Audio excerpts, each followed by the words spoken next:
Okay, honestly, you're probably wondering, where has she been? What's going on? And honestly, I want to catch you guys up to speed. However, I don't want to eat. And Jonathan recently just got me a car mount, so hopefully it's working and you guys can just chat and drive with me, because I really need to catch you up to speed and I'm just not in the mood to eat. I'm not in the mood to eat and tell you what's been going on, because it hasn't been the best. It also hasn't been the worst, but I think the importance of me being here is just vocalizing it and saying it out loud, because I have no friends. And you guys are my friends. So we're just driving. It's Sunday. I just ran a bunch of errands and we're on the way home to just do the routine, which is feed my animals, take my dog out to do his business, try to snack. Maybe I'll snack with y'all, make some dinner, you know, adult things.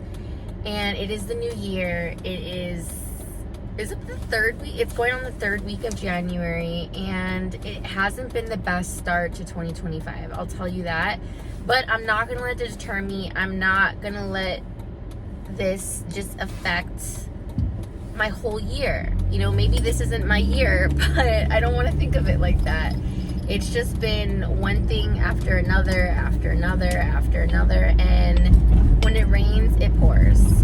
No one has died, so that's good, and if that happens, then I'll really just be upset. And obviously, Lyle is still not doing the best. We're trying to figure it out. We have an appointment scheduled for a specialist.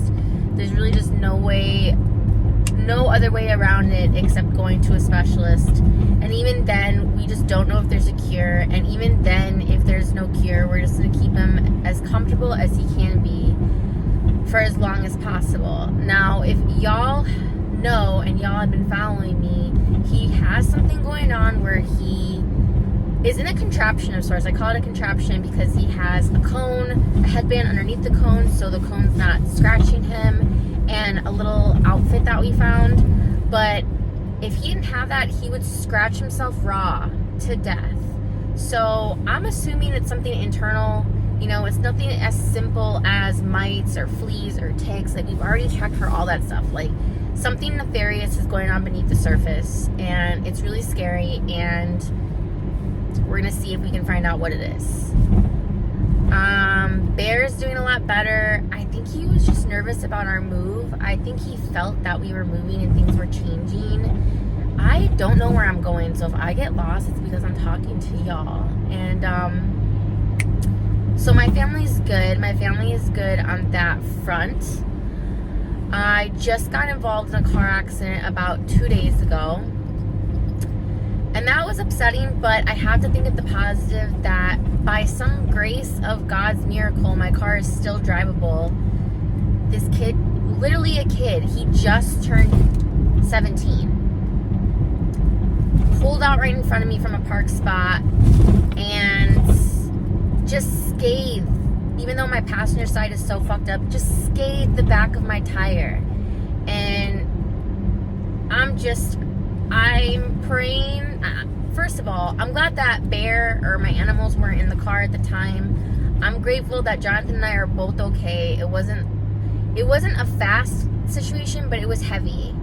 So it was just a bad situation because, you know, we were in Chicago. We called the cops, or we called 911. They didn't care. They just said exchange information. This kid was just stupid. He was stupid. He didn't know what to do. He didn't know what was going on. And I just kept asking him over and over for his insurance card. And he didn't even know what that was. He didn't know State Farm, Progressive, or anything. I just don't understand how you are all teaching your children, the youth, to get into a car without even teaching them what the fuck insurance is.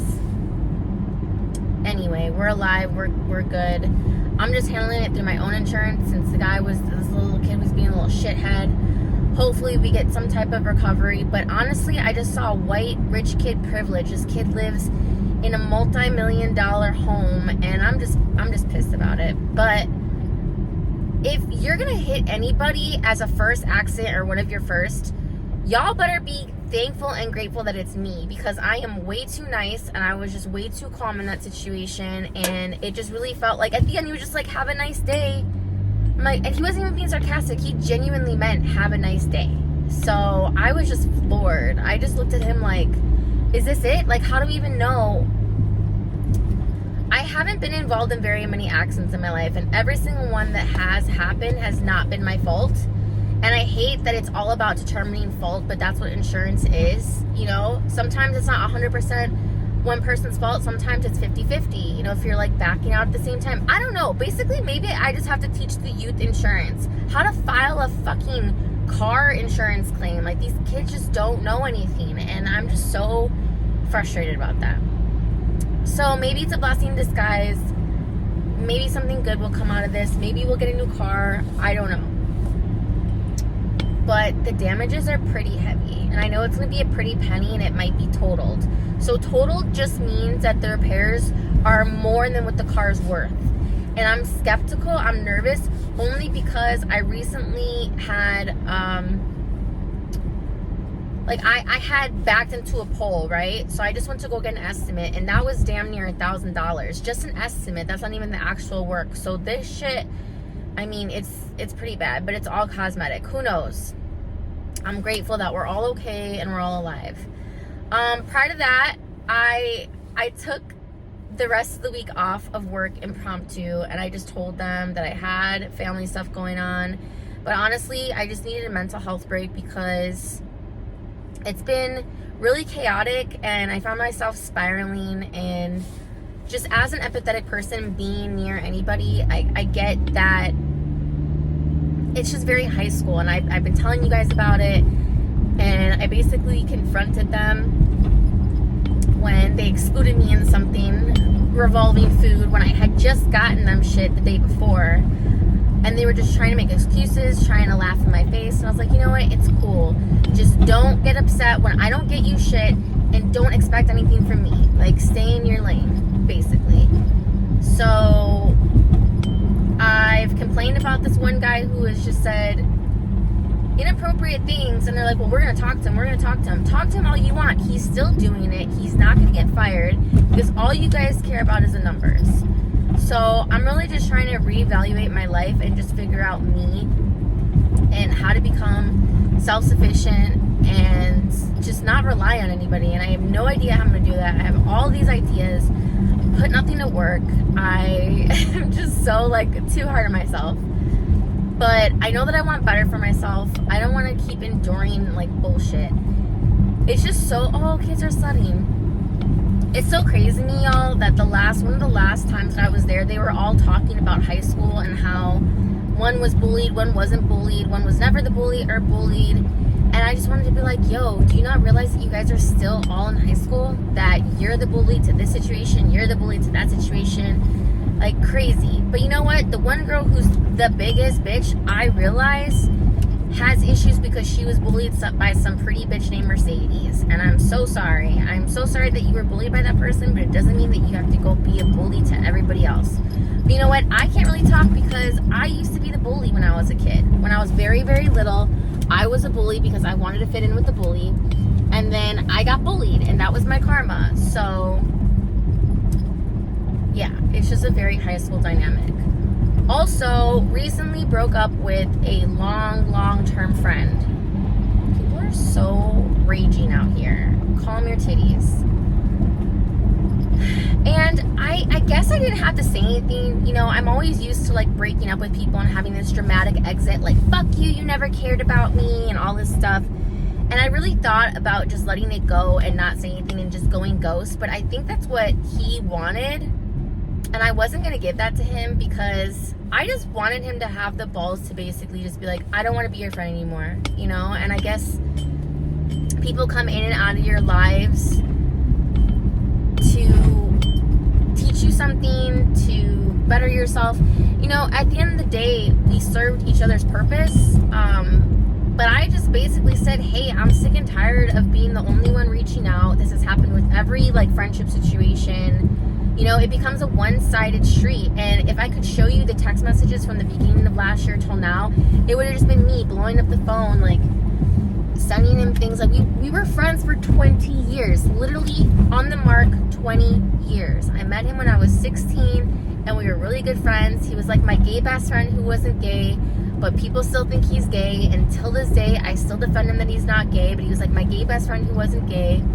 And we were just really toxic. We were really toxic growing up. All we ever had to do was just like smoke. I'm the one that put him on smoking, which I feel really bad for, but I think he would have just done it anyway because he's from Greece, so, you know, whatever.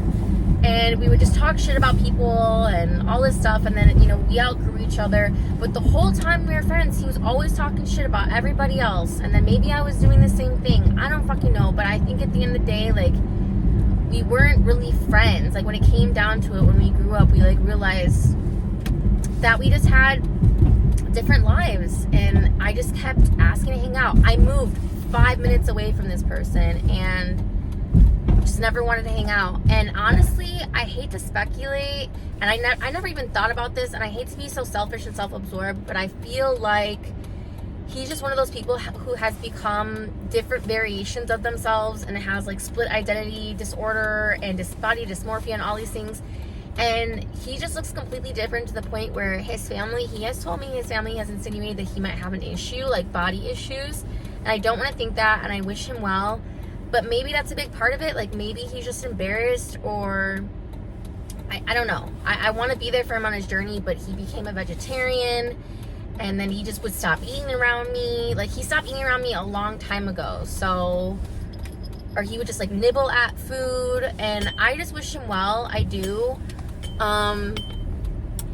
And you know, he's just very successful in terms of like what success is on the outside, which is having the nice car, having the nice condo, having all the nice lavish things, like all the money that, you know, things could afford and buy, you know, lavish vacations, everything. And there's a part of me that of course is jealous, but the difference is that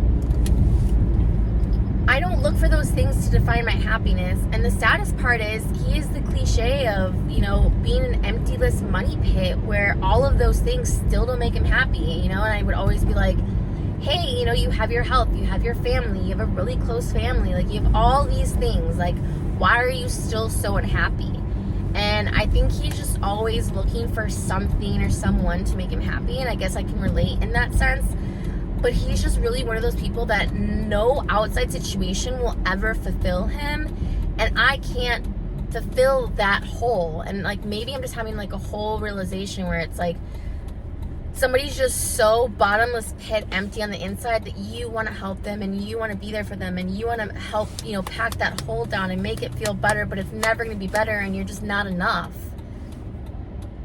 But it's also really exhausting. It's very draining, very exhausting to be the person to have to uplift everybody. And I loved him when we would hang out and he was in a really good mood, and that was like very few and far between.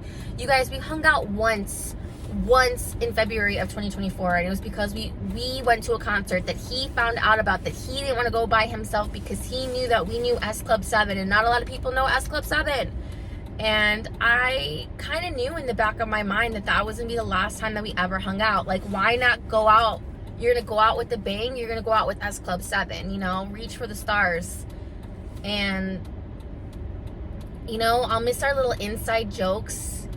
And I think that's what I really thought about, is like, I'm going to miss like the comfortability of having somebody who understands me.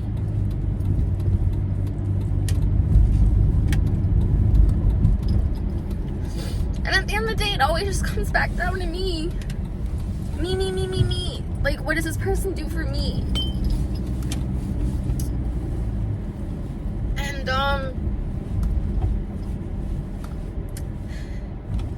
it's a really hard pill to swallow to realize when you have, like, absolutely nobody. Because he was at least one. And now I have zero.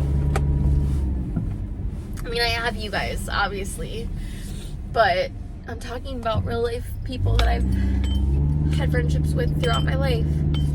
And I think maybe that's why I try to reconnect with my friend Regina George, even though somebody straight up called me out and was like, you call her Regina George, why would she want to be friends with you? Because she literally is Regina George, and why would I want to be friends with somebody like that? So we are home. We're gonna do our thing. Thank you for listening to me. I really hope that this all recorded, and I'm sorry for all the noise, but I really enjoyed driving and talking with you, because this is what I do. I talk to myself in the car like this, and I'm glad that I have a listening ear. So hopefully things get better. I'll keep you guys posted on everything with the 17-year-old kid. You know, I hate being too nice.